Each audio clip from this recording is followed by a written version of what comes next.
পৌষ পার্বণে পিঠে খেতে খেতে মুখটা যখন অধৈর্য হয়ে পড়বে, তখন ধৈর্য ফিরিয়ে আনার জন্য আমার এই পিৎজা রেসিপিটি ব্যবহার করতে পারেন। এই রেসিপিটি করার জন্য প্রথমেই আপনাকে নিয়ে নিতে হবে 2 কাপ ময়দা। এতে 1 চামচ মতো চিনি এবং 2 চামচ মতো বেকিং পাউডার দিয়ে দিলাম। বেকিং পাউডারটা মেয়ে জোর করে আমার কাছ থেকে নিয়ে নিয়েছে বলে এর পরিমাণটা দেখাতে পারলাম না। যাই হোক, আন্দাজ মতো লবণ দেবেন। দিয়ে যতটা পরিমাণ দই প্রয়োজন এটা মিক্স করার জন্য ততটা পরিমাণই দই দেবেন। এতে কিন্তু জল একদম দেবেন না।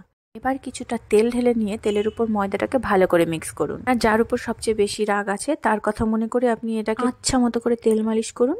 দেখবেন ময়দাটা মাখা খুব সুন্দর হবে আর খুব স্মুথ হবে। অনেক তো আছাড় মারা হলো। এবার সরি বলার মতো করে আদর করে আলতো করে এটাকে 10 মিনিট মতো কোনো একটা পাত্রে ঢেকে রাখুন।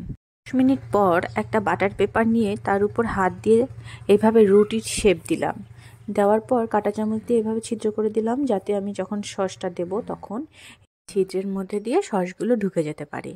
এইবার সসটা ভালো করে ছড়িয়ে দিয়ে তার ওপর দিয়ে চিজটা গ্রিস করে দিলাম। আর ওপর দিয়ে আপনি যা কিছু সবজি দিতে চান, আমি দিয়েছি মটরশুঁটি, বিনস, আর দিলাম পেঁয়াজ কুচি, চিলি ফ্লেক্স, গোলমরিচের গুঁড়ো। সবকিছু দেওয়ার পর চিজটা আবার উপর দিয়ে ছড়িয়ে দিলাম। এই রে, বানাচ্ছি চিকেন পিৎজা আর চিকেনটা দিতেই ভুলে গেছি।